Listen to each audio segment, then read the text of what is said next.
Upon the hearing of news of a death, the Jewish people respond with 3 words.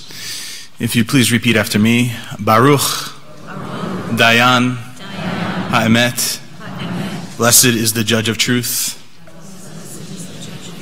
Adonai Natan v'Adonai Yikach, Yehi Shem Adonai v'Barach. God has given, God has taken. Praise be the name of God.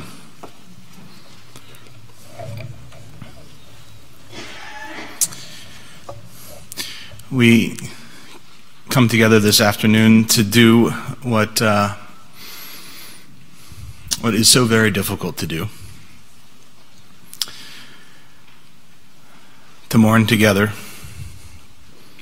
to be open to our own suffering, to be open to the suffering that Linda experienced, to be open and present, most importantly, to Linda's family in their mourning, to be present for them as they continue to walk through this valley.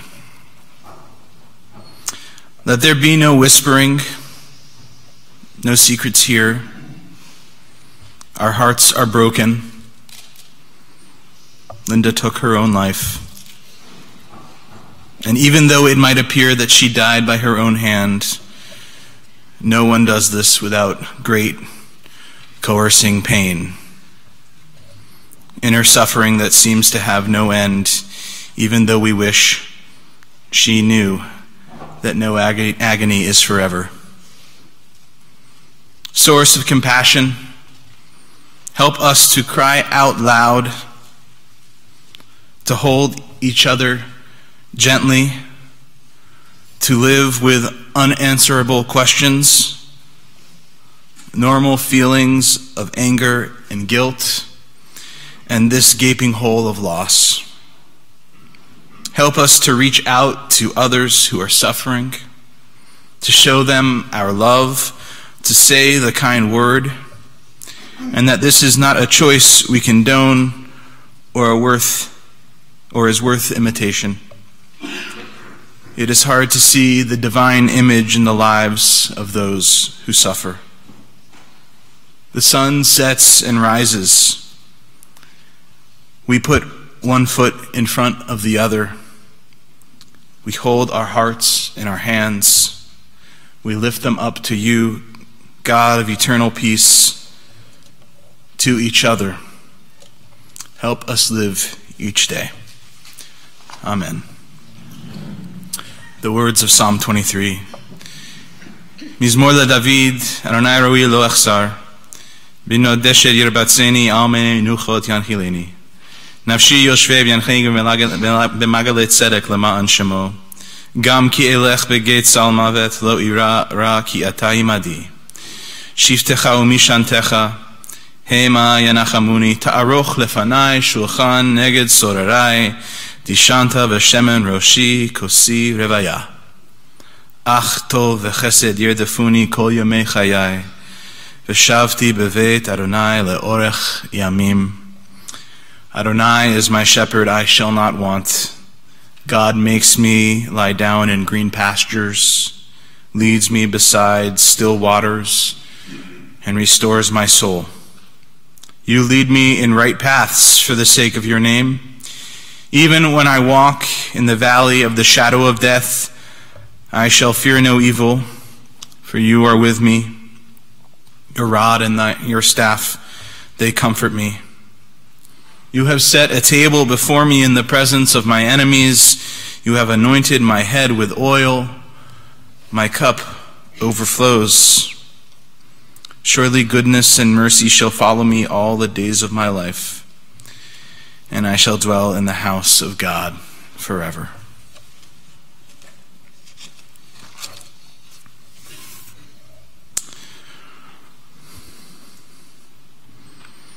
A prayer, a poem entitled In Sorrow. Ancient One, send light into this darkness and hope into this despair. Send music into this emptiness and healing into this aching heart.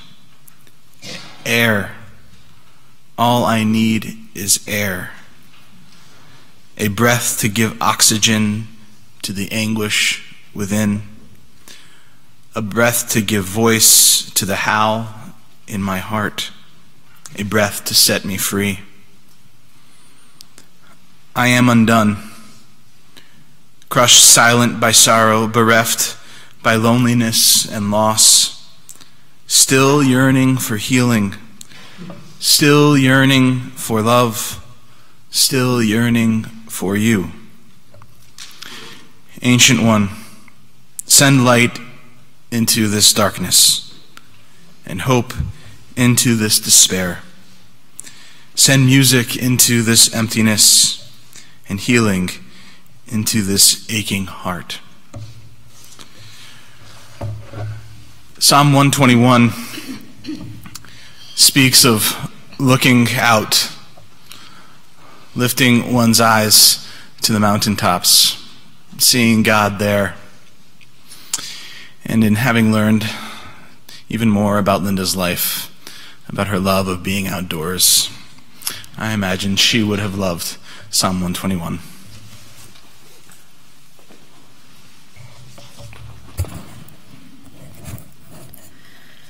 Esa einai el harim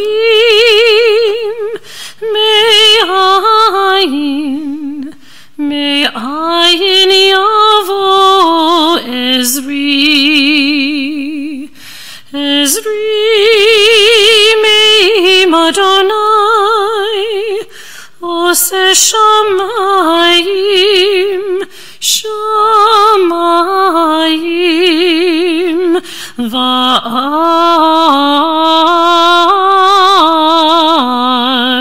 va'aretz aliten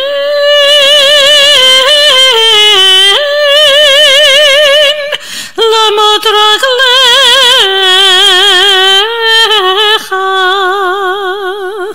al yanum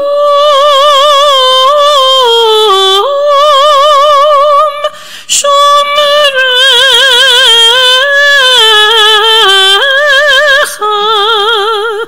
hine lo yanum velo yishon shomer Yisrael Adonai shomrecha Adonai tzilcha al yad yeminecha Yomam hashemesh lo yakeka v'yareach balayla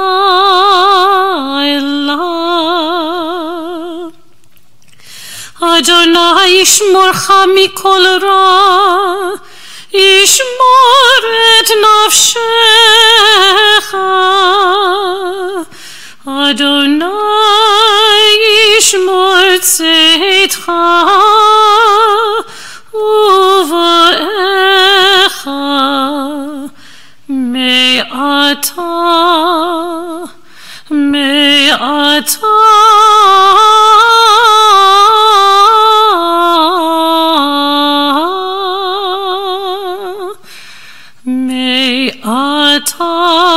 ועד עולם.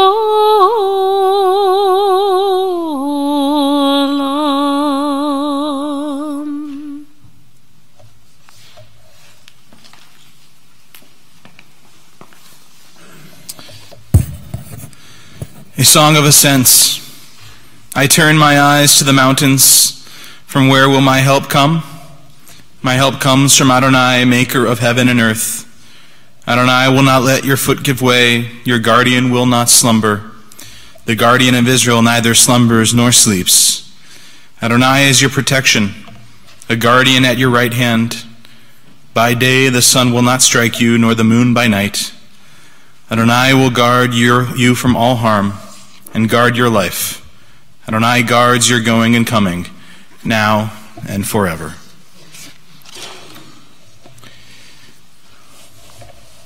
When great trees fall.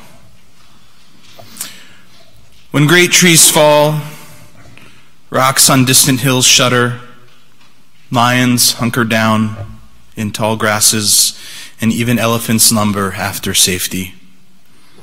When great trees fall in forests, small things recoil into silence, their senses eroded beyond fear. When great souls die, the air around us becomes light, rare, sterile. We breathe briefly. Our eyes briefly see with a hurtful clarity. Our memory, suddenly sharpened, examines, gnaws on kind words unsaid, promised walks never taken. Great souls die, and our reality, bound to them, takes leave of us. Our souls, dependent upon their nurture, now shrink, wizened. Our minds, formed and informed by their radiance, fall away. We are not so much maddened as reduced to the unutterable ignorance of dark, cold caves. And when great souls die, after a period, peace blooms, slowly and always irregularly. Spaces fill with a kind of soothing electric vibration. Our senses, restored, never to be the same, whisper to us, they existed. They existed. We can be and be better, for they existed.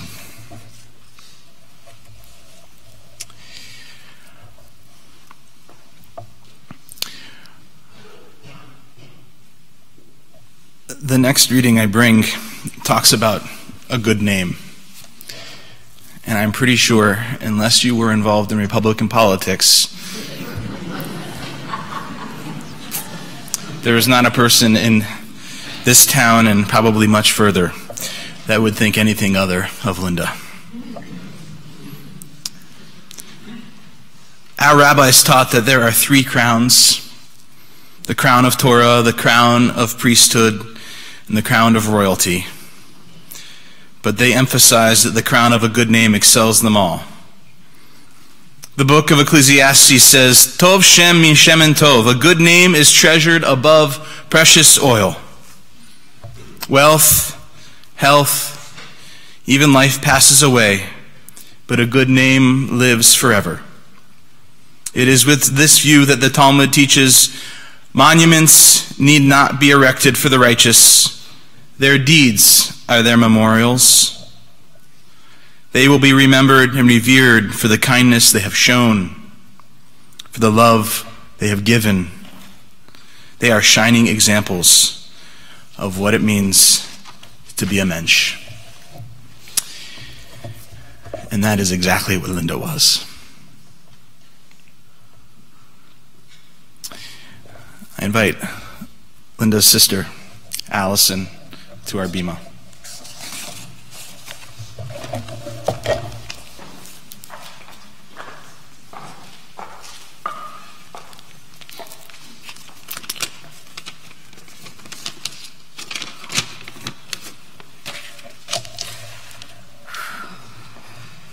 Hi, I'm Allison, Linda's little sister.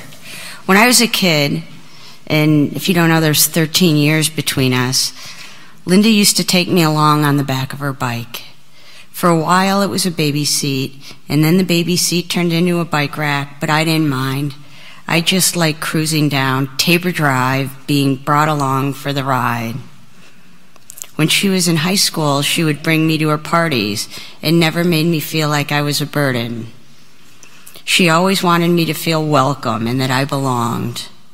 And I've been riding along with her ever since on her amazing journey and sharing so many of the great joys of her life. From scuba diving in the Bahamas to hiking in the Swiss Alps, volcanic mud baths in Ischia, the theater in London, the opera in Italy. Sorry, George, still not my thing. Eating our way across Singapore. I was always riding along with her. She also brought me into her Ann Arbor world, sharing her beloved Jewish community and her Brooklyn Avenue family. It's not often at funerals that you know so many people in the room, but I know so many here because she wanted me to be a part of her community, and she wanted you all to be a part of her family. She took us all along. She took me along on her adventures with Lauren and Natalie as well. From the time they were born to the elementary school hot cross buns concert, to the plays, the recitals, the Raspberries softball team that she coached, even though she knew nothing about softball. I was even along the day she met the crown jewel of her beautiful life, her grandson Levi. All along the way, she taught me by example the importance of faith, community, arts, charity, and first and foremost, family. As in everything she did, she was the absolute best big sister. I can only hope she rides on to a better place.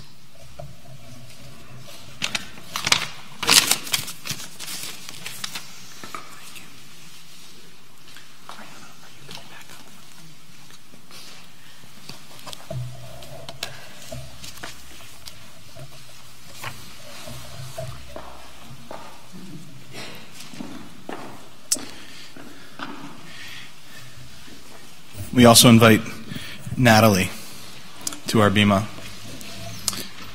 Linda's daughter, and again, accompanying Natalie, Ariana.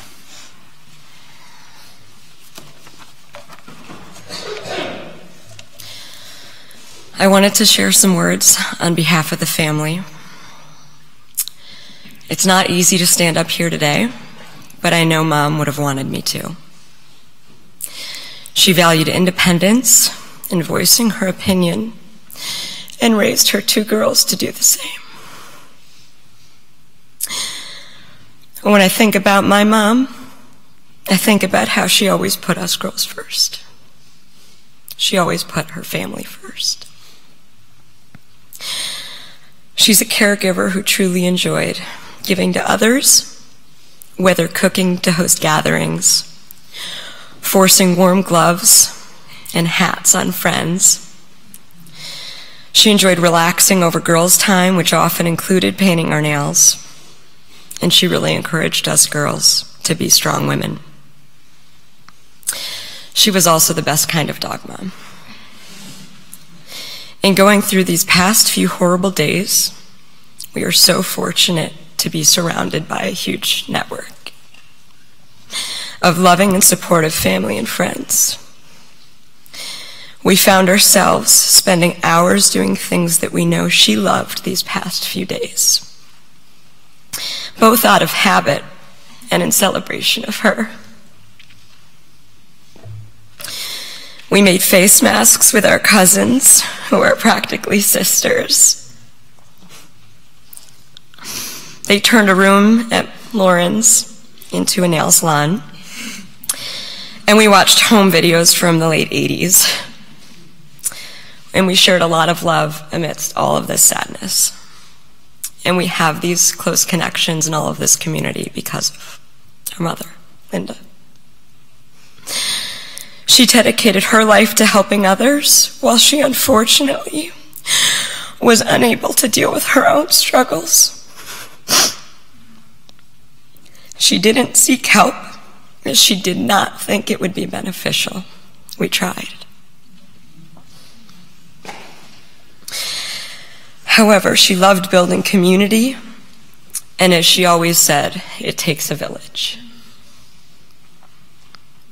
Lauren and I wanted to share these words with you that she constantly reminded us. I love you always and forever. icy skies of blue and clouds of white, the bright, blessed day, the dark, sacred night. And I think to myself, what a wonderful world.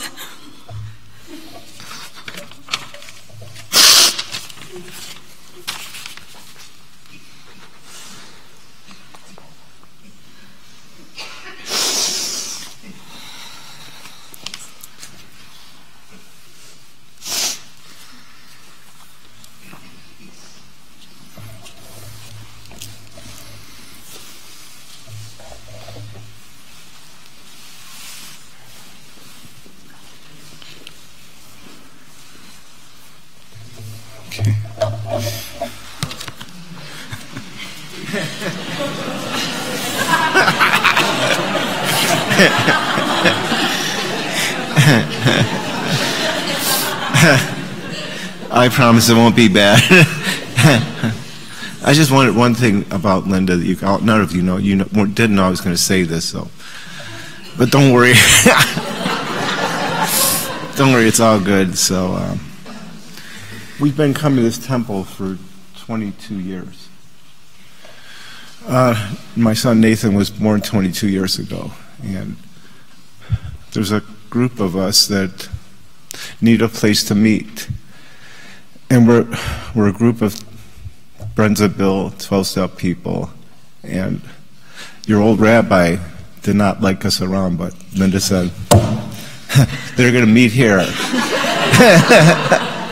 And he said, Linda, I'm not fighting with you because it would do no good. So right down the hall here, three of us started a meeting.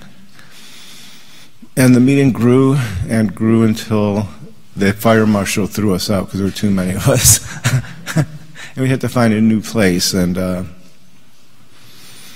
my God, she was behind this whole thing. She originated this whole thing. And we've been meeting together for 22 years.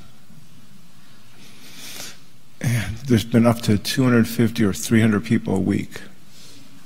There's a group of people in one recovery program, and then there's a family that supported them. And I added it up last night. She touched the souls of 240,000 people, 250 people a week, and every one of those souls were elevated. Because every time somebody met here, they were brought closer to their higher power.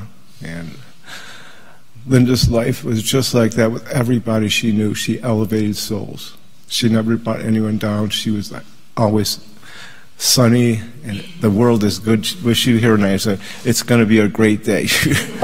Because Linda was never on that side of hurting. She never hurt anybody I knew. And so we thank God that she was with us, and we'll miss her dearly.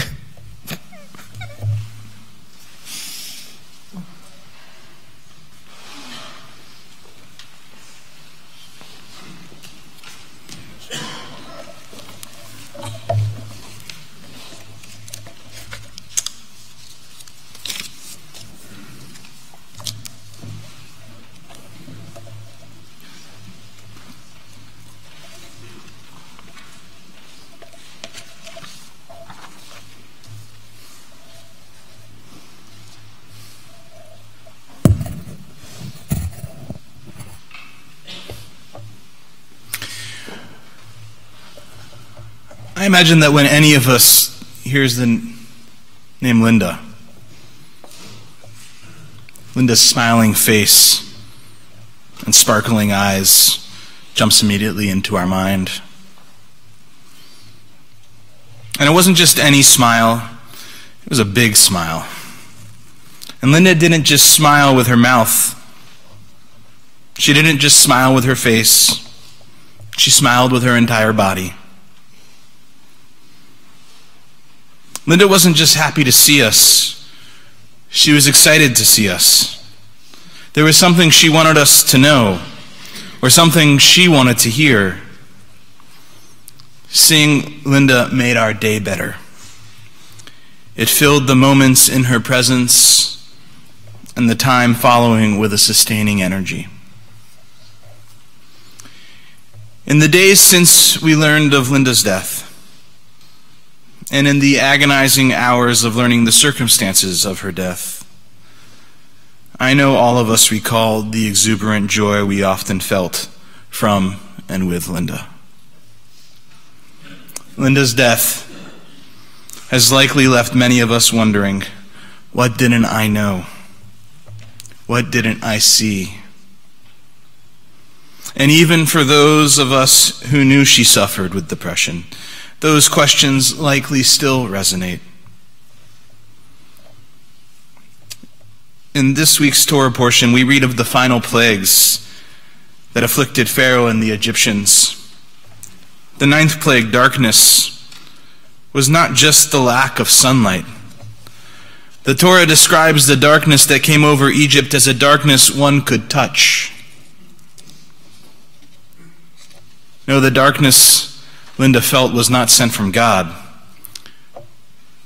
But for whatever reason, it was a darkness that Linda felt she could not escape.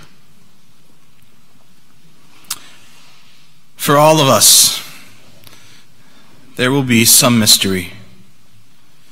There are and will be questions left eternally unanswered. Over the last few days, many of us have likely felt many different emotions: shock, disbelief, agony, sadness, anger, resentfulness, emptiness, sorrow for the pain we know Linda must have been experiencing. When a woman ends her own life, there is no guidebook for feelings, and we will all not feel the same. But whatever we are feeling, it is right for now. There is, however, one feeling that we must do our best to ward off. The feeling of doubt that the Linda we knew was not the real Linda. Yes, Linda's disease killed her, but we must not let it define her. For that great big smile and those twinkling eyes, they were the real Linda. It was probably those eyes and that smile that ensured that as a young child, Linda was the little queen of the family. She was spoiled by her family. Everyone catered to her. 3 of her uncles and her father Nate owned a boat, and her summers were spent sailing Lake St. Clair. She would be there, right next to Dad, his shirt off, cigar in his mouth, eating salami sandwiches until the salami ran out, and then they would just eat mustard sandwiches.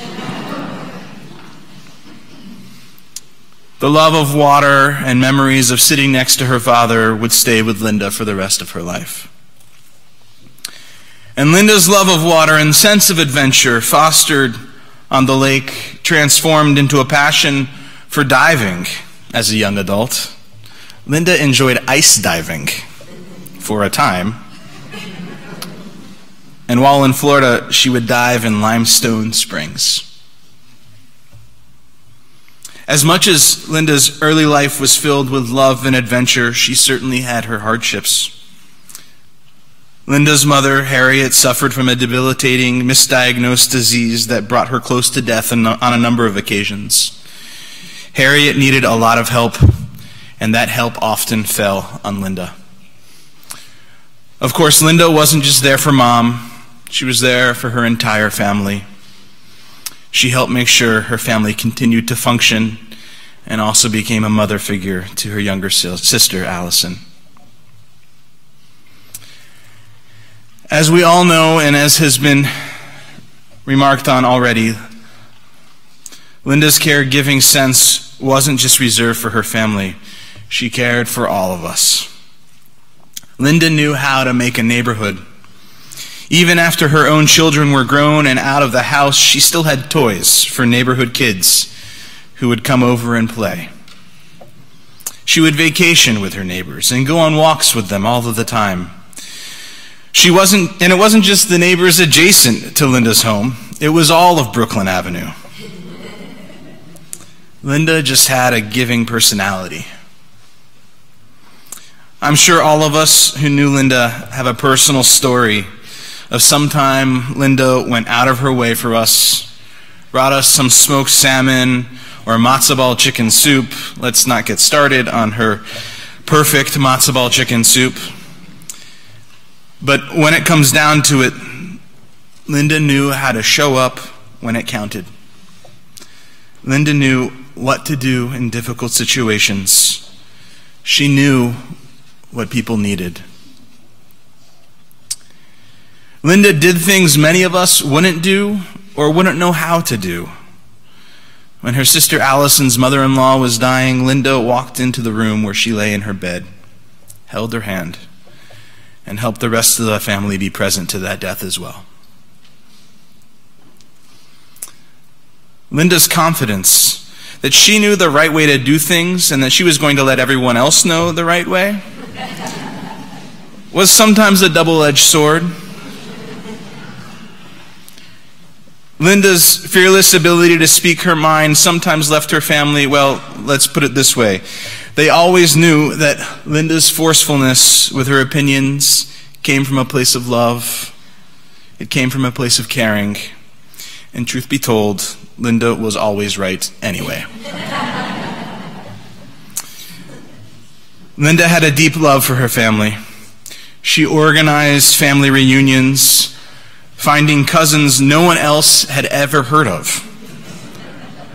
Linda was making family trees before the internet made it easy.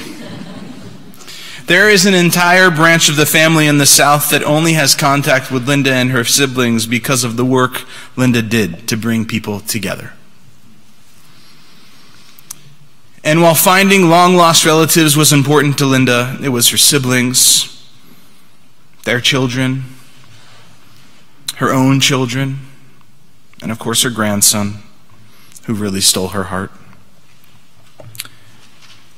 Whether it was contributing to her niece's business as it started, or feeding her grandnephew who was a student at the university, or taking her nephew to buy an electric bike and gifting him $300 when his parents said they didn't want to spend the money, Linda showed up, and she shared her love. As a mother, Linda was something special. She was the perfect mom. When Linda, George, and the girls moved to Ann Arbor, Linda combed the neighborhood looking for other children. And once identified, she would inform those families, their children and her children were going to be friends now. It wasn't really a request, as much of a statement of a new reality.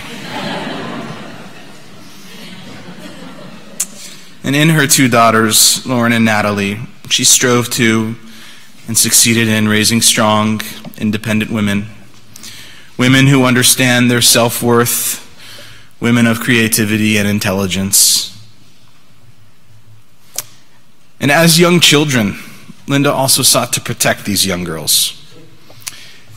It was a very confusing moment when all of the cousins gathered together one day to watch The Wizard of Oz. Some of the cousins who had already seen this classic movie noticed that key characters were missing. There was no Wicked Witch. There were no flying monkeys. Using two VHS video players rigged together,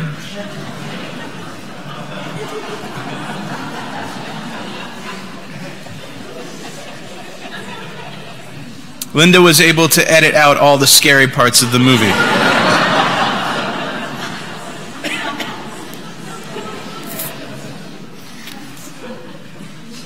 She was an amazing advocate for her girls. No matter the situation, Linda made sure their daughters were treated fairly, placed in proper classes at school. Yes, Linda loved her daughters and her son-in-law Adam, but nothing really compared to her love for her grandson. He was her light.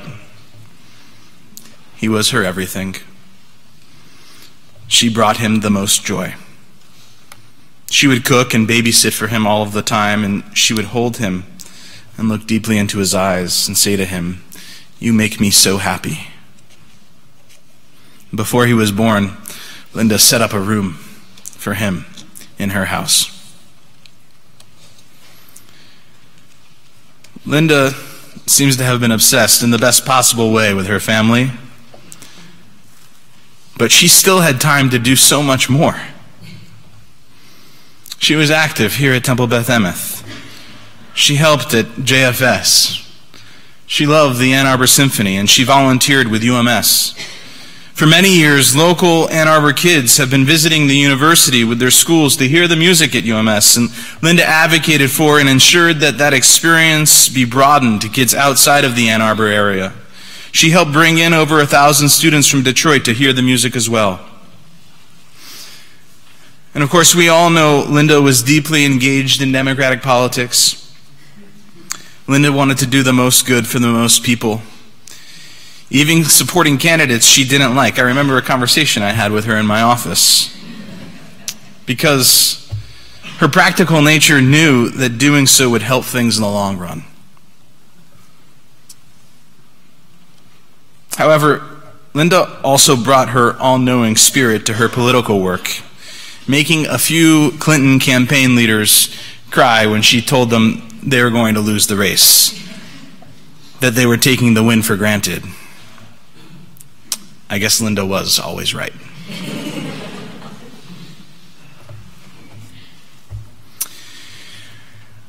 We are in the depths of winter now. The typical gloominess of southeast Michigan has set in again today. And even though the temperature is above freezing, we know we are in the depths of winter. And so too we have entered into the depths of mourning now. And even though that mourning is scattered with laughter at wonderful memories of Linda, we know we are in the depths of mourning. Yes, it is true. Life will not be the same without Linda, without Mom, without Grandma, without the woman who, with love, tells us what to do and how to do it. And just as a part of nature never returns from winter, a part of us will be forever lost with Linda. I wish I had Linda's skills. The ability to edit out the scary parts of life, the wicked witches and the flying monkeys that surround us now.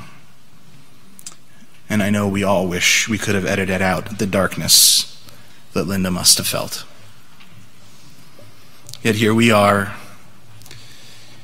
in a surreal moment, grieving the loss of one of the great women of our community.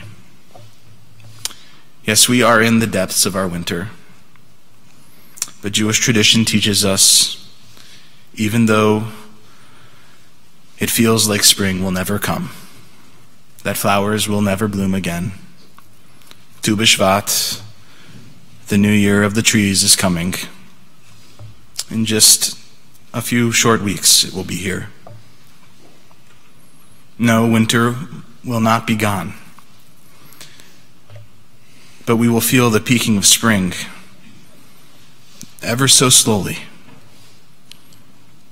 As Maya Angelou said, when great souls die, after a period peace blooms, slowly and always irregularly. Spaces fill with a kind of soothing electric vibration. Our senses restored, never to be the same, whisper to us, she existed. She existed. We can be and be better, for she existed.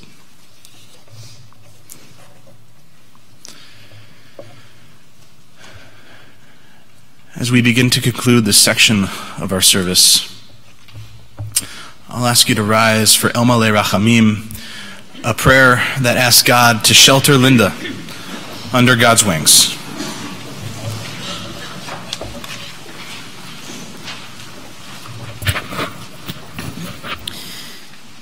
El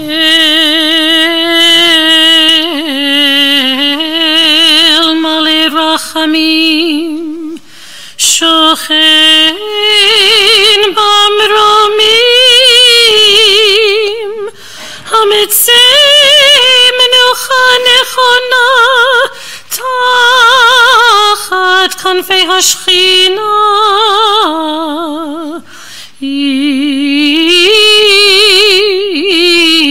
im kedoshim utohorim kezor harakim mazhirim et nishmat le'abat nochem v'hora shehalcha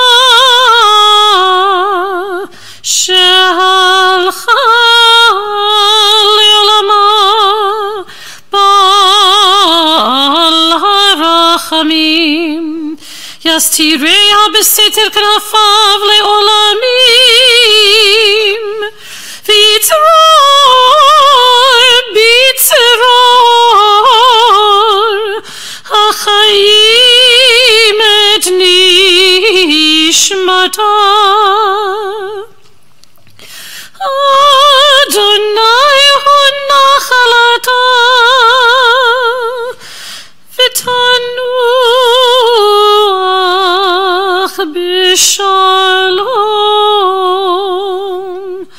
b'shalom al mishkava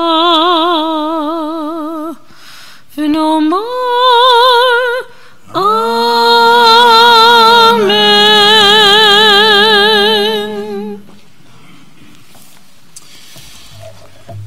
May the source of life, the fountain of all being, open our hearts to compassion and our eyes to wisdom, that we might glimpse in perfect peace and sadness the way of all things. May Linda's memory be for us a blessing, and may we never let the light of her love grow dim in our hearts. May we remember all her worthy and righteous deeds, that her memory be forever bound up in the bond of life. God is our source and our destination, our beginning and our end. May Linda's death awaken us to this truth, that the bond of love we shared and share not be severed in sorrow. May she rest in peace, and together we say, Amen.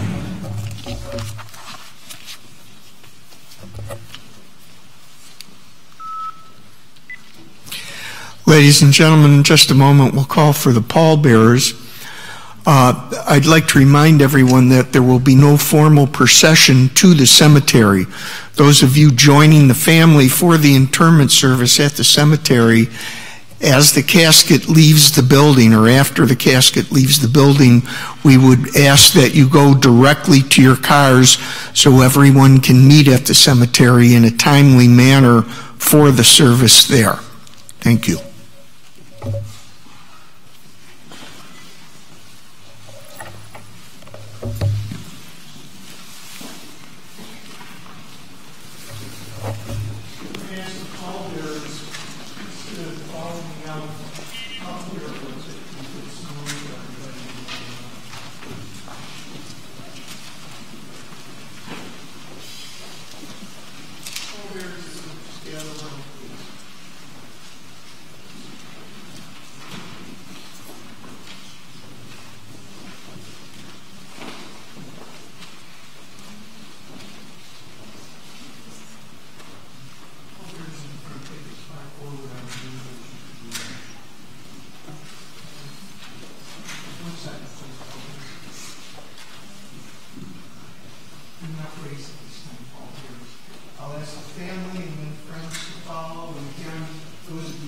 Cemetery, if you go directly to your car.